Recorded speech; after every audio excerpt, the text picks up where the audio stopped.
श्रीपराशरभट्टार्यः श्रीरङ्गेशपुरोहितः श्रीवत्साङ्कसुतः श्रीमान् श्रेयसे मेऽस्तु भूयसे. அடியவர்கள் திருவடிகளிலே முதற்கண் அடியனுடைய பிரணாமங்களை தெரிவித்துக் கொள்கிறேன். அனுதினமும் ஆச்சாரிய துதிகள் அப்படின்னு சொல்லக்கூடிய இந்த தொடர் உபன்யாசத்தின் மூலம் பராசர பட்டர் அருளி செய்த ஸ்ரீ ரங்கநாத ஸ்தோத்திரத்தின் அனுபவத்தை தொடங்கி இருக்கிறோம். முதல் ஸ்லோகத்தினுடைய அனுபவத்தை பார்த்தாயிற்று. இன்றைக்கு இரண்டாவது ஸ்லோகத்தினுடைய அனுபவத்தை அனுபவிக்க பிராப்தம். ஆனால் இந்த இரண்டாவது ஸ்லோகத்தினுடைய அர்த்தானுபவத்திலே இழிவதற்கு முன்பு பட்டருடைய சரித்திரத்திலே சில விஷயங்களை நம் நெஞ்சிலே நினைவில் கொள்ள வேண்டும். அந்த மாதிரி அந்த விஷயங்களை நினைவில் கொண்டோமே ஆனால் இந்த ஸ்லோகத்தினுடைய அர்த்தானுபவம் ரொம்ப இனிமையாக விளங்கும் அப்படின்றதுல சந்தேகம் இல்லை. எல்லாரும் இந்த சரித்திர பாகத்தை அறிந்தவர்கள். அதனால ரொம்ப சுருக்கமாகவே இந்த சரித்திரத்தை தெரிவிக்கிறேன் இவ்விடத்திலே. கூரத்தாழ்வான் கிருமிகண்ட சோழன் அப்படின்னு சொல்லக்கூடிய ஒரு அரசனுடைய உபத்திரவத்தினாலே சில காலம் திருவரங்க வாசத்தை இழந்து திருமாலிருஞ்சோலையிலே ஏகாந்த சீலராய் எழுந்தருளியிருந்தார் அப்படின்ற சரித்திரம் நாம் எல்லாம் அறிந்ததே. அதே போல அவர் திருக்குமாரரான பராசர பட்டரும் சில காலம் திருவரங்க வாசத்தை இழந்து இருக்க நேர்ந்தது. அது எந்த சமயத்துலன்னா, வீரசுந்தர பிரம்மராயன் அப்படின்னு சொல்லக்கூடிய ஒரு அரசனானவன் திருவரங்கநாதனுடைய சப்த பிராகார மதில்களை எல்லாம் செப்பனிட்டு வந்தான். அப்படி திருமதில கட்டக்கூடிய காலத்திலே, ஜீர்ணோத்தாரணம் பண்ணக்கூடிய காலத்திலே, கூரத்தாழ்வானுடைய பிரிய சிஷ்யராய் விளங்கிய பிள்ளை ஆழ்வான் அப்படின்ற ஒரு பாகவதோத்தமருடைய திருமாளிகை குறுக்க இருந்தது. அந்த அரசனானவன் அந்த திருமாளிகை இடிக்க முற்பட்டான். பட்டர் அதை இடிக்க வேண்டாம், எம்பெருமானுக்கு ரக்ஷணம் திருமதில்கள் அல்ல, பாகவதர்களுடைய மங்களாசாசனமே, அதனால இதனை இடிக்கக்கூடாதுன்னு நல்லுபதேசங்களை எல்லாம் செய்தார். என்ன பண்றது, யதார்த்தவாதி பகுஜன விரோதி அப்படின்னு சொல்லும்படியாய் அந்த அரசனுக்கும் பட்டருக்கும் மனஸ்தாபம் ஏற்பட, அதனாலே பட்டரானவர் ஸ்ரீரங்க வாசம் தவிர்ந்து திருக்கோட்டியூரிலே சில காலம் வசித்து வந்தார் அப்படின்னு சரித்திரங்கள் தெரிவிக்கிறது. அப்படி பட்டர் திருக்கோட்டியூரிலே எழுந்தருளி இருக்கக்கூடிய காலத்திலே திருவரங்கத்தையும் நம்பெருமாளையும் விட்டு பிரிய நேர்ந்ததை எண்ணி ரொம்ப நொந்து கொண்டார். எப்படி அந்த எம்பெருமானை எப்போ நாம் சேவிப்போம் என்று அரற்றிக்கொண்டே இருந்தார். அவருடைய ரங்கநாத சேவையை இழந்த சோகமானது ஸ்லோகமாக திருவவதாரம் செய்தது என்று தெரிவிப்பார்கள் நம்முடைய பூர்வர்கள்.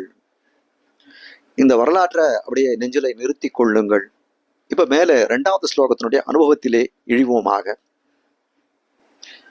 கஸ்தூரி கலிதோர்த்வ புன்ற திலகம் கர்ணாந்தலோலேக்ஷணம் முக்தஸ்மேர மனோகரா தரதளம் முக்தா கிரீடோஜ்வலம் பஷ்யன் மானச பஷ்யதோ ஹரருஜஹ பர்யாய பங்கேருஹம் ஸ்ரீரங்காதிபதேஹ கதானுவதனம் சேவேய பூயோப்யஹம். முதல்ல இந்த ஸ்லோகத்தினுடைய அன்வயத்துக்கு அனுகுணமாய் பதார்த்தங்களை பார்த்துவிட்டு அதுக்கப்புறம் இந்த ஸ்லோகத்தினுடைய ஒருங்க பிடித்து சொல்லக்கூடிய அர்த்தத்தை பார்ப்போமாக. பஷ்யன் மானச பஷ்யதோ ஹரருஜஹா. ஸ்ரீரங்கநாதனுடைய அழகு எப்படி இருக்குன்னா, பஷ்யன் மானச பஷ்யதோ ஹரருஜஹா ஸ்ரீரங்காதிபதியே. கண்டவர் நெஞ்சையெல்லாம் கவரக்கூடிய அழகு படைத்தவனாய் இருக்கக்கூடியவன் ஸ்ரீரங்கநாதன். அது எப்படிப்பட்ட அழகு அப்படின்னு கேட்டால், ஸ்ரீரங்காதிபதேஹே கஸ்தூரி கலிதோர்த்வ புன்ற திலகம். ஸ்ரீரங்கநாதருடைய கஸ்தூரி காப்பினால் அமைந்த திவ்ய ஊர்துவ புன்ற திலகம், அது ரொம்ப விலட்சணமாக பட்டர் சேவித்துக் கொண்டிருக்கிறார். அதுக்கு மேல தெரிவிக்கிறார், கருணாந்தலோலேக்ஷணம். திருக்கண்களானது எப்படி இருக்குன்னா திருச்செவி அளவும் சுடலமிடாய் இருக்கக்கூடிய திருக்கண்கள் எம்பெருமானுடையதுன்னு காட்டுகிறார். முக்தஸ்மேர மனோகரா மனோகர அதரதளம். அது எம்பெருமான் எப்படிப்பட்டவனாயிருக்கான், அடியவர்கள் திறத்திலே வியாமோகமே வடிவெடுத்தவனாய் இருக்கக்கூடியவன். அப்படிப்பட்ட அடியாவர்களை கண்டவுடன் என்ன பண்றான், புன்முறுவல் செய்கிறான் அவன். அப்படி புன்முறுவல் செய்யக்கூடிய காலத்திலே அவனுடைய திருவதரமானது எப்படி இருக்குன்னா ரொம்ப மனோகரமாக இறங்கக்கூடியதாக இருக்கிறதுன்னு காட்டுகிறார்கள். முக்தா கிரீட உஜ்வலம், முத்துக்கிரீடத்தினாலே ஒளிப்பற்று விளங்கக்கூடியவனாய் இருக்கிறான். பரியாய பங்கேருகம், அவன் எப்படி இருக்கானா தாமரையே ஒத்தவனாக இருக்கிறான், தாமரையே எண்ணலாம்படியாக இருக்கிறான். அப்படிப்பட்ட திருமுக மண்டலத்தை உடையவனாய் இருக்கிறான். பரியாய பங்கேருகம் வதனம் அகம்பூயா அபி கதானுசேவேய. அப்படிப்பட்ட திருமுக மண்டலத்தை அடியேன் மறுபடியும் என்று சேவிப்பேன் அப்படின்னு பட்டர் தன்னுடைய கவலையோடு தெரிவிக்கக்கூடியதாய் அமைந்திருக்கக்கூடியது இந்த ஸ்லோகமானது. இந்த ஸ்லோகம் தொடங்கி 4 ஸ்லோகங்களாலே ஸ்ரீ ரங்கநாதனுடைய விசலேஷத்தினாலும் ஸ்ரீ ரங்க கஷேத்திரத்தினுடைய விசலேஷத்தினாலும் தமக்கு உண்டான ஆற்றாமையை வெளியிடுகிறார் பட்டர். விசலேஷம் அப்படின்னு சொன்னால் பிரிந்திருக்கக்கூடியதுக்கு விசலேஷம்னு பேரு. அப்போ ரங்கநாதனை பிரிந்திருக்கிறார். அப்போ பட்டருக்கு ஒரு விடா ஏற்பட்டதான். அப்போ என்னுடைய விடா என்று தீரும் வந்தோ, என்னுடைய விடா என்னைக்கு தீரும்? ரங்கநாதனை சேவிக்காத இருக்கக்கூடியது ஒரு பெரிய விடா ஏற்பட்டது. இந்த விடா என்று தீரும்? திரும்ப சேவிக்கக்கூடிய ஒரு நாள் நமக்கு வாய்க்குமோன்னு புலம்புகிறார் இந்த ஸ்தோத்திரத்தின் மூலமாக. களிமலர் சேரு புலிலரங்க துரகமேறி கண்வளரும் கடல் வண்ணர் கமல கண்ணும் ஒளிமதி சேரு திருமுகமும் கண்டு கொண்டென் உள்ளம் மிக என்னு கொலோ உருகு நாளே. பெருமாள் திருமொழியில குலசேகர ஆழ்வார் சொல்லக்கூடிய தெரிவிக்க அருளி செய்த பாசுரம் இது. அந்த பாசுரத்தின் சாயலாக அமைந்ததுதான் இந்த ஸ்லோகமும். குலசேகராழ்வாரம் என்ன நினைச்சார், குஷ்யதே எஸ்ய நகரே ரங்கயாத்ரா தினே தினே தமகம் சிரசாவந்தே ராஜானாம் குலசேகரம்னு சொல்லும்படியாய் அனுதினமும் ஸ்ரீரங்க யாத்திரை செய்ய வேண்டும், ஸ்ரீரங்கத்துக்கு செல்ல வேண்டும் அப்படின்னு நினைத்துக் கொண்டிருந்தார் ஒரு காலத்திலே. ஆனால் ராஜ்யபாரத்தினாலே அவராலே செல்ல முடியவில்லை. அப்போ சொல்றார், என் உள்ளம் மிக எண்ணுகொலோ உருகும் நாளே ஒளிமதி சேர் திருமுகமும் கண்டு கொண்டு என் உள்ளம் மிக எண்ணுகொலோ உருகு நாளேன்னு தெரிவிக்கிறாரோ இல்லையோ, அதே போல இவ்விடத்திலேயும் பராசர பட்டர் தெரிவிக்கிறார். தெரிவிக்கிறார், கஸ்தூரி கலிதோர்த்வ புன்ற திலகம். நம்பெருமாளானவன் எப்படி இருக்கான்னா கஸ்தூரி காப்பு, அது ஊர்துவ புன்றமாக விளங்கக்கூடியதாய் ரொம்ப விலட்சணமாக அமைந்திருக்கக்கூடியதாய் அனைவரையும் ஆகர்ஷணம் பண்ணக்கூடியதாய் இருக்கிறது. கருணாந்தலோலேக்ஷணம், மேலே அவனுடைய திருக்கண்களுடைய அழகை தெரிவிக்கிறார். அந்த திருக்கண்களானது எப்படி இருக்குன்னா காதளவும் நீண்டு இருக்கிறதுன்னு காட்டுகிறார். பராசர பட்டரே ஸ்ரீரங்கராயஸ்தவத்திலே ஒரு ஸ்லோகம் எழுதுகிறார், அருளி செய்கிறார்.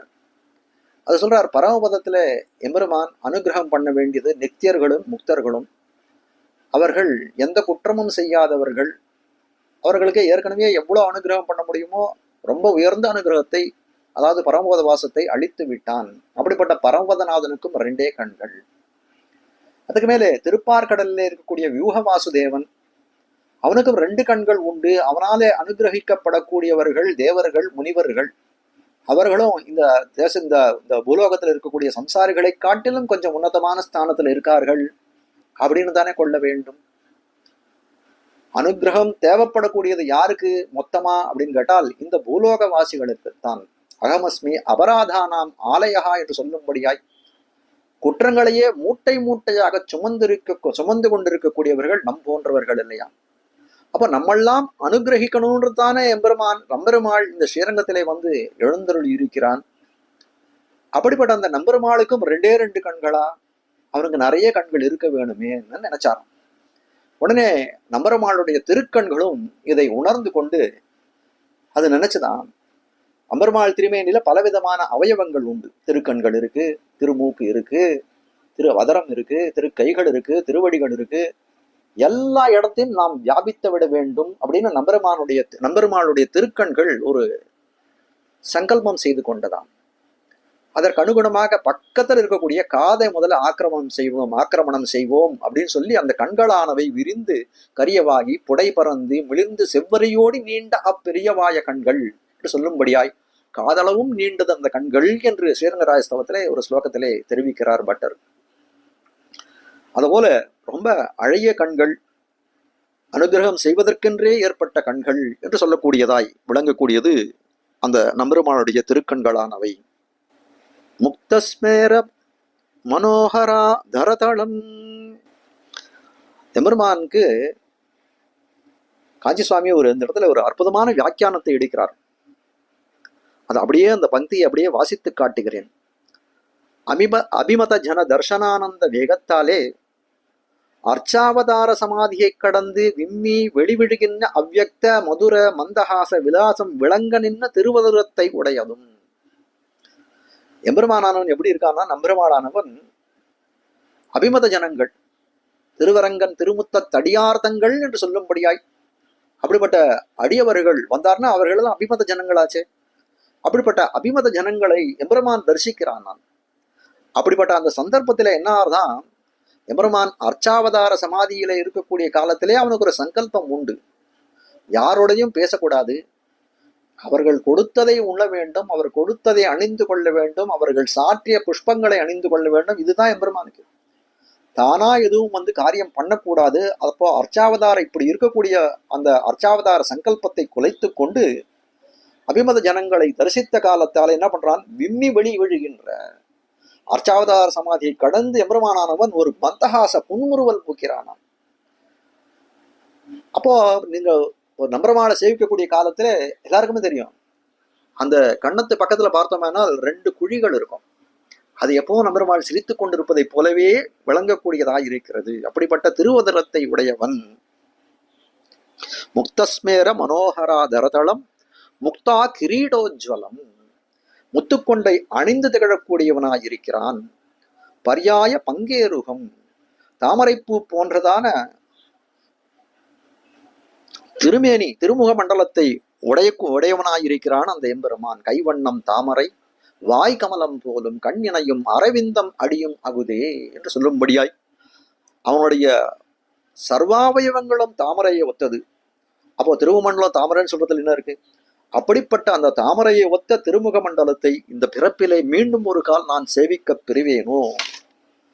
அகம் பூயகா அபி கதானு சேவேயே, அந்த எம்பெருமானை நான் சேவிக்க பெறுவேனோ. அப்படிப்பட்ட பாக்கியம் இந்த பாவிக்கு கிடைக்குமான்னு பட்டர் இவ்விடத்திலே புலம்புகிறார். பஷ்யன் மானச பஷ்யத்தோ ஹரருச்சஹா அப்படின்றதுதான் இத சரியான பாட்டம் என்று காட்டுகிறார். ஏன்னா பஷ்யன் மானச பஷ்யத்தோ ஹரருச்சிம்னு ஒரு பாட்டம் உண்டு. அது வடமொழி இலக்கணத்துக்கு ஒவ்வாதுன்னு காஞ்சி சுவாமி தன்னுடைய வியாக்கியானத்திலே காட்டியிருக்கிறார். இப்படிப்பட்ட இந்த ஸ்லோகத்திலே 2 ஐதிஹியங்கள், நாச்சியார் திருமொழியிலே காட்டக்கூடிய 2 ஐதிஹியங்களை நினைவில் கொள்ள வேணும் அப்படின்னு காஞ்சி சுவாமி மேல தன்னுடைய வியாக்கியானத்திலே காட்டுகிறார். நாச்சியார் திருமொழி 11ஆம் பத்து, தாமுகக்கும் தன் கையில் சங்கமே போலாவோன்னு தொடங்கக்கூடிய அந்த பதிகத்திலே, அது ஸ்ரீரங்கநாதன் மங்களாசாசனம் தான். அதுல 5வது பாசுரமாக இருக்கக்கூடியது. பொல்லா குரலுருவாய் பொற்கையில் நீரேத்துன்னு தொடங்கக்கூடிய பாசுரம். அதுல தெரிவிக்கிறார், நல்லார்கள் வாழும் நளிரரங்க நாகனயாம். அந்த இடத்துல வியாக்கியானத்திலே பெரியமாச்சான் பிள்ளை 2 ஐதிஹியங்களை அருளி செய்கிறார். அப்படிப்பட்ட ஐதிஹியங்கள் என்ன அப்படின்றதையும் பார்ப்போம். பராசர பட்டருக்கு ஒரு சமயத்துல முதுகிலே ஒரு ராஜரணம் புறப்பட்டதாம். அப்படி அந்த ராஜரணம் புறப்பட்ட காலத்திலே சில நாள் எம்பெருமானுடைய சேவையை தவிர்த்து எழுந்தருளிருந்தார் பட்டர். கொஞ்சம் சரியாயிடுத்து. அந்த சமயத்துல சுவாமி திருநாடு அலங்கரிக்கல. அந்த இதுல இருந்து தப்பிச்சுட்டார். அதுக்கப்புறம் பிறிதொரு சமயம் அந்த உடம்பு ஸ்வஸ்தமான பிறகு, திருமேனி ஸ்வஸ்தமான பிறகு பராசர பட்டர் ரங்கநாதனுடைய மங்களாசாசனத்துக்காக செல்கிறார். அப்படி செல்லக்கூடிய காலத்திலே நம்பெருமாள் கேட்கிறார் பட்டர் இடத்துல, வாரீர் பட்டரே, அஞ்சினாயோ, ரொம்ப பயந்து போயிட்டுரோன்னு கேட்டாராம். பட்டர் தெரிவிச்சாராம், நாயந்தே, எனக்கு நீர் பண்ணாத அருள்னு ஒண்ணு உண்டா? அடியேன் இந்த பூலோகத்துல இருந்தாலும் பரமபதம்னு சொல்லக்கூடியது என்னுடைய சிறுமுறி செல்லும்படியான பிரதேசம் ஆயிடுத்து. அப்படித்தானே எனக்கு ஒரு அருள் பண்ணியிருக்கார். அதாவது சொல்ல வந்த விஷயம் இடத்துல என்னன்னா, நான் யாராவது ஒருத்தருக்கு இவருக்கு பரமபதம் கொடுன்னு ஒரு ஓலைச்சுவடை எழுதி கொடுத்தால் நீர் அவருக்கும் பரமபதம் கொடுப்பதை போன்றே நீர் நமக்கு ஒரு அருள் புரிந்து இருக்கிறீரே, அதனால நமக்கு ஒரு விதமான குரலையும் இல்லை. ஆனால் நமக்கு அந்த விதத்துல நமக்கு ஒன்றும் அச்சமே இல்லை. அப்போ கண்டிப்பா நமக்கு இந்த தேகாவசானே நமக்கு பரமபதம் கிடைக்கும் அப்படின்றதுல எனக்கு எந்த விதமான சந்தேகமும் இல்லை. ஆனால் எனக்கு என்ன ஒரே ஒரு பயம் தெரியுமா? கஸ்தூரி கலிதோர்த புன்ற திலகம் கருணாந்த லோலேக்ஷணம் முக்தஸ்மேர மனோகரா தரதளம் முக்தா கிரீட்டோஜ்வலம் என்றெல்லாம் அடியன் பாடினது போலே பரமபதத்திலே நம்ம சேவிக்கக்கூடிய காலத்திலே இதே போல குளிர்ந்த திருமுகத்தையும் திருநாம தெழும்பையும் முறுவலையும் இழந்து போயிட்டோம்னா என்ன பண்றதுன்னு அதுக்காகத்தான் அடியேன் அஞ்சினேன் என்று சொல்லக்கூடியதா இருக்கிறது. மற்றொரு ஐதீகத்தையும் இடத்துல காட்டுகிறார்கள். ஆளவந்தாருடைய திருமகனார் சொட்டை நம்பின்னு ஒரு சுவாமி ஒருத்தர். அவர் ஒரு சமயம் ஏதோ பேசக்கூடிய காலத்திலே திருக்கோட்டியூர் நம்பி தரத்திலே கொஞ்சம் தாழ்வாக பேசிவிட்டார். அதனால ஆளவந்தாருக்கு கொஞ்சம் அது மனசுக்கு கஷ்டமா போயிடுச்சு. அதனால நீ கடக்கவர்த்தி, நீ இந்த இடத்த விட்டு கொஞ்சம் வெளியில இருன்னு அவனை அனுப்பி விட்டுறார் அந்த சொட்டை நம்பிய. அவரும் என்ன பண்றார், ஒரு இடத்துல ராஜசேவை பண்ணி திரிபவராய் இருக்கக்கூடியார். அந்த சொட்டை நம்பியோட சரமதசை கொடுத்தான். அப்படி சரமதசையிலே இவருடைய கொள்கைப்பாடு அத்தியாவசாயம் என்ன, இவர் உள்ளுக்குள்ளே நினைத்திருக்கக்கூடியது என்ன அப்படின்னு அறிய வேண்டும் என்று சிலர் நினைத்தார்களாம். இப்ப கேட்டார்கள், நீ இந்த சமயத்துல நினைக்கக்கூடிய விஷயம்தான் என்ன அப்படின்னு கேட்டக்கூடிய காலத்திலே ஆளவந்தாருடைய திருவடி சம்பந்தம் அடியனுக்கு பரமபத பிராப்தியை பண்ணித்தந்தல்லது விடாது, கண்டிப்பாக நமக்கு பரமபதம் கிடைக்கும். ஆனால் அவ்விடத்திலே அந்த பரமபதத்திலே சென்றால் ஸ்ரீவைகுண்டநாதன் முகம் நம்பெருமாள் திருமுக மண்டலம் போலே குளிர்ந்திருக்குமான்னு தெரியலையே.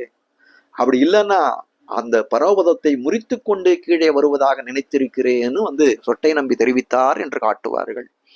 பட்டரும் இதே வார்த்தையை சொன்னதாகவும் குரு பரம்பரையிலே சரித்திரம் காண கிடைக்கிறது. திருமாலையிலும் இச்சுவை தவிர யான் போய் இந்திர லோகமாளும் அச்சுவை பிரினும் வேண்டேன் அரங்கமா நகருளானே என்று காட்டக்கூடியதாய் விஷயம் இதே விஷயத்தை வலியுறுத்துவதாய் இருக்கிறது. ஆக திருமங்கையாழ்வாரும் இதைய ஏறாறு முயல் விட்டு காக்கை பின் போவதே ஆறா அமுதம் அங்கெய்தி அதில் நின்னும் வாராதொழிவதுன்னுண்டே அது நிற்க ஏறார் முயல் விட்டு காக்கை பின் போவதேன்னு சொல்லும்படியாய் இவ்விடத்திலே அமுதமாக எம்பெருமான் இருக்கக்கூடிய காலத்திலே பரமபதநாதன் என்னன்னு சொல்லும்படியாய் நகினிந்தா நியாயத்தாலே இந்த நம்பெருமாளை ஏத்தி காட்டுகிறார்கள் அப்படின்றதை உணர்ந்து கொள்ள வேண்டும். ஸ்ரீமதே ரம்யஜா மாத்ருமுனீந்திராய மகாத்மனே ஸ்ரீரங்கவாசினே பூயாத் நித்யஸ்ரீர் நித்யமங்கலம்.